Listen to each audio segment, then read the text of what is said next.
家好。仁波切好。哎呀，那我们现在呢，就是要继续学习《德度菩萨行论》当中的在以菩提心利益品的，从第12开始要讲解，然后从前面第11是已经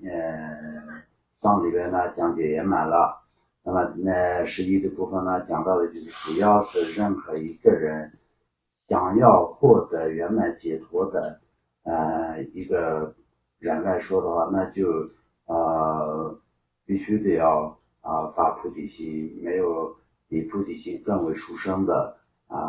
那么主要是想要解脱，想要得到解脱，那就是要发菩提心。那么在这个佛法当中，没有比菩提心更殊胜的。所以呢，菩提心呢，就作为所有功德跟所有修持的基础来能够可以在修持。那么在今天呢，就是第12的方面。第12的方面呢，就是在我们这个一切功德与功德之间的，相当就是一个比较的一个这样的一个内容。其余善行如芭蕉果实深矣，终枯槁，菩提心树恒生果，非仅不尽，反增报。那么这个部分来说的话，那我们平常都是有讲，我们修任何的法，做任何的功德，我们都是要做最后的圆满回向，前面的发心的圆满，然后就是需要三殊胜的圆满的方面，我们每次都讲正确的一个功德，我们最后互相于一切众生的一个这样的一个过程都圆满的情况下，那么每一个功德都是会增变的，那么它不但不会消失，也会增变的那么这里也一样，我们就是讲到在这个菩提心方面来说的话，那也是为什么我们把为众生做过的功德一直不断的增变呢？也是菩提心的功德，因为我们就是为所有一切众生有发菩提心的情况下，那么这种功德呢，就是完完全全就是会越来越增长的。那如果说我们没有为众生发菩提心，没有为所有的众生发菩提心，我们做任何的功德是非常圆满、非常殊胜的一个功德的情况下，也没有菩提心的基础然后没有菩提心的发愿，没有菩提心的摄持的情况下，那它都是会消失的。那么如同在这个芭蕉树一般的，那就是会有一个果实，但也只是会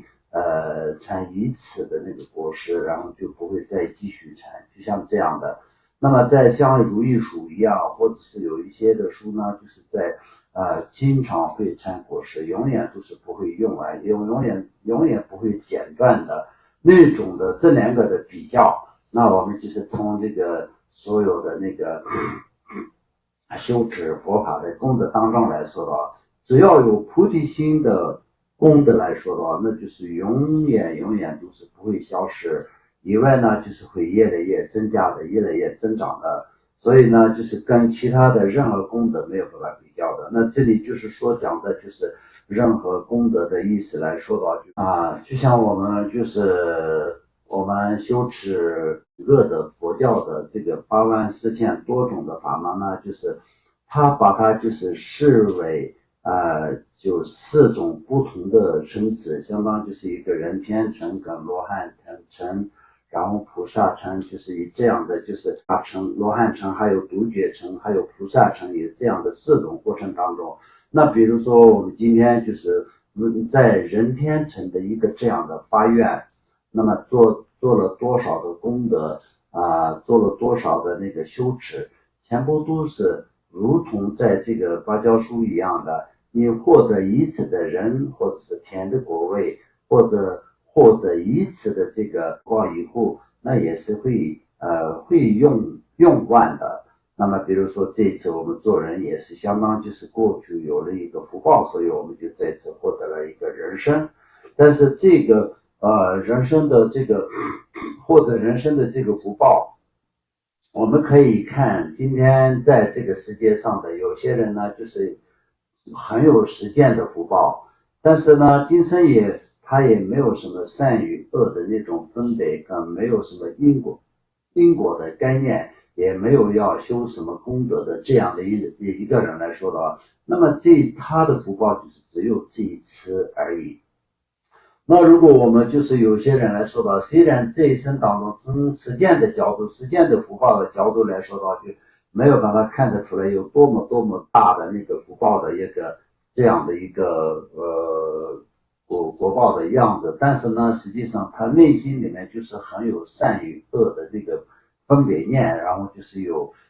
修善断恶的这个方面来说的话，就非常的有想法，而且是很努力的去做的这些人来说的，那就也可以看得到啊，那么一定就是有过去已经发了菩提心，所以呢，这一次也是已经接触了大乘佛教，能够可以修持佛法，而且是这个，那就是不光是今生，那就是来世也是会更有善心，更有善良，而且是更有机会的因缘可以修持佛法。所以这些来说呢，我们就可以看，那么我们主要是为了一切众生发菩提心的一切的功德都是不会是消失，而且是会越来越增长，最后那就是会变成真正的可以获得圆满解脱的质量所以我们就是为一切众生发愿，实际上为一切众生发心是发心的殊胜，那么在修持正心的殊胜，然后在最后圆满回向的殊胜，这三个过程当中，简单的讲的话就是那么就是大悲空心就这两个。大悲是什么？前面有大悲心，就是发菩提心；前面有发菩提心，就是有大悲心，就是大慈大悲的菩萨的心，然后就为一切众生发菩提心。那么中间的正心是什么呢？正心是了知空性的见解，所以以了知空性的这个真实的这个空的这种它的道理，所以呢就是正心的圆满。然后最后圆满回向也是一样的大悲章大悲心，那么就是在为一切众生回向，所以前后两个的程序不一样，但是内容跟意义都是一样的。前面就是没有一切众生的话，我们这不可能就是为一切众生发菩提心。后面的时候，我们也不是为了一切众生的情况下，那我们不可能也是为一切众生回向。